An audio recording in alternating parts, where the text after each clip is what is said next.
মেরাজকে অস্বীকার করে ব্যক্তি ফাসিক এবং গুনাহগার। এবার আমি প্রমাণ করব দয়ার নবী শুধুমাত্র স্বপ্নে মেরাজ করেন নাই, আধ্যাত্মিক মেরাজ হয় নাই, বরং জিসমানি, দৈহিক এবং শারীরিক ও আধ্যাত্মিক উভয় প্রকারের অভিজ্ঞতা দয়াল নবী করেছিলেন। কোরআন শুনুন, আল্লাহ বলেন সুবহান। সুবহান এই শব্দটা কখন ব্যবহার হয়? যখন কোন আশ্চর্যজনক ঘটনা হয়, যখন কোন আশ্চর্যজনক কথা হয়। আল্লাহ নবী যখন মেরাজ থেকে ফিরলেন, মেরাজ থেকে ফেরার পরে উম্মে হানিকে যখন বললেন, তো উনি অবাক হয়ে গেলেন, আশ্চর্য হয়ে গেলেন।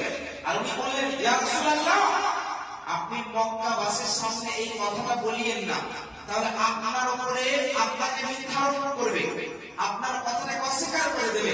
এমনি তো আপনার কথা শুনছে না, আবার আপনি যদি এই কথাটা বলেন, তাহলে মক্কাবাসী, মক্কার কাফের, মক্কার কুরাইশ বংশের মানুষেরা আপনাকে মিথ্যারোপ করবে। তো এইটা যদি আশ্চর্যজনক না হতো, তো উম্মে হানি দয়াল নবীকে বলতেন না, বরং এটা আশ্চর্যজনক ছিল। এবার এটা যদি স্বপ্নের মেরাজ হতো, আশ্চর্যের কোনো ব্যাপার ছিল? মানুষ তো এখানে ঘুরবে, এখান থেকে মুম্বাই, এখান থেকে দিল্লি, এখান থেকে পাকিস্তান, এখান থেকে নানান দেশে সে ভ্রমণ করতে পারে না। তো স্বপ্নে এখানে ওখানে যাওয়াটা কোনো ফ্যাক্টর?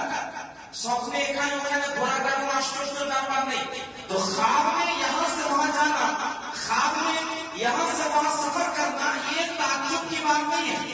तो ख्वाब में सिर्फ मेराज नहीं हुआ था। अगर ख्वाब ही का नाम मेराज होता, तो हजरत उम्मे हानी रज़ियल्लाहु ताला अन्हा ताज्जुब में ये नहीं कहती कि आप कुरैश के लोगों के सामने जाहिर ना फरमाएं। तो आश्चर्यजनक কথা ছিল, সেই জন্য আল্লাহ বলেন সুবহান, পবিত্রতা, মহান আল্লাহ, बाकी है अल्लाह की। तो ताज्जुब की बात बताई जा रही है, और এখানে আশ্চর্যের একটা কথা আল্লাহ বলছেন, তাই বলছেন সুবহান আল্লাযী আসরা, যিনি চালালেন। আসরা এটা আরবি কথা, আরবিতে আসরা ইউসরি, এর মানে হয় রাত্রে চালানো, রাত্রে চলানো, রাত্রে নিয়ে যাওয়া, এটাকে বলা হয় আসরা। তার মানে বোঝা গেল দয়ার নবী রাত্রের বেলায় গিয়েছিলেন মেরাজে।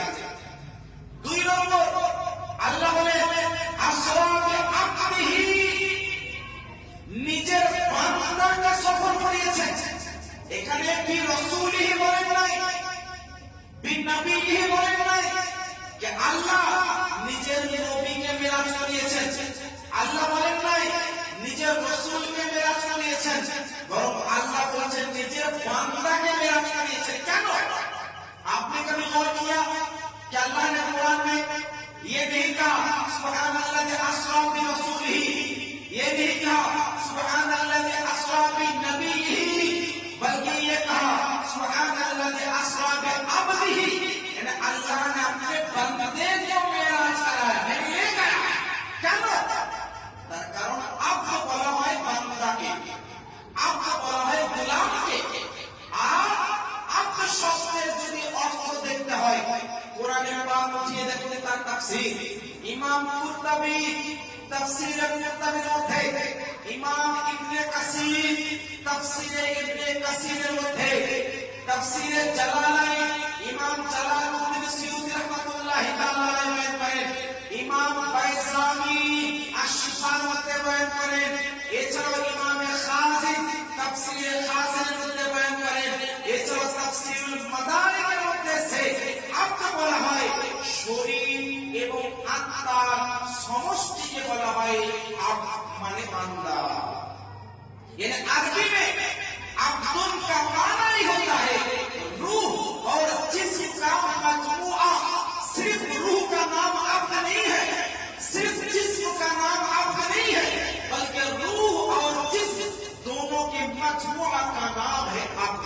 এবার বলবেন কিভাবে কি করে হতে পারে আব্দুল? এটার নাম যদি শরীর আর রূহ হয়, আপনি কোথা থেকে বললেন? প্রশ্ন আসতে পারে। আমি বলবো কোরআনের মধ্যে আল্লাহ পাক বলে দিয়েছেন আব্দ মানে হয় শরীর এবং আত্মা, দুটোকেই বলা হয় আব্দুল, একটাকে বলা হয় না। কোরআন উঠিয়ে দেখুন, আল্লাহ পাক বলেন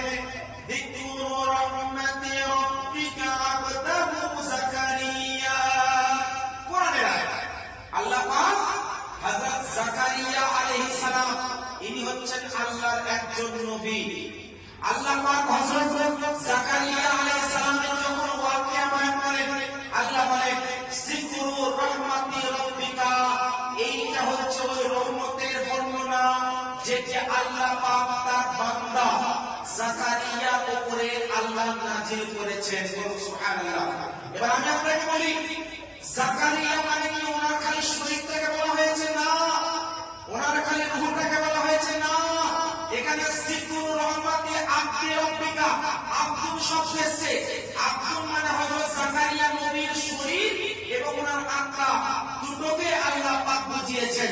কোরআন থেকে প্রমাণ হলো আব্দুল মানে রূহ নয়, আব্দুল মানে শুধু শরীর নয়, আব্দুল মানে রূহ এবং শরীরের সমষ্টিকে বলা হয় আব্দুল। तो मतलब ये हुआ अब्द का माना रूह और जिस्म दोनों का मजमुआ। कुरान में आगे क्या है? सूरह जिन उठिए देखो अल्लाह पाक बोले व अन्नहु लम्मा क़ामा अब्दुल्लाह यदूहु कादू यकूमुन अलैहि इबादा। আল্লাহ রাসূল যখন নামাজ পড়াতেন, জিনরা যারা জিন তারা দয়ার নবীর দরবারে কোরআন শোনার জন্য চলে আসতেন। দয়ার নবী এমন ভাবে কোরআন পড়তেন, আল্লাহ রাসূল যখন নামাজ পড়াতেন তো জিনদের একটা গোষ্ঠী, জিনদের একটা জামাত তারা দয়ার নবী কোরআন শোনার জন্য দৌড়ে চলে আসতো। আর वो लोग हमेशा मुस्तफा सल्लल्लाहु की जुबानी कुरान सुनने के लिए हमेशा जिन क्या करते, तशरीफ ले आते। वो लोग बार बार मुस्तफा में हाजिर होते।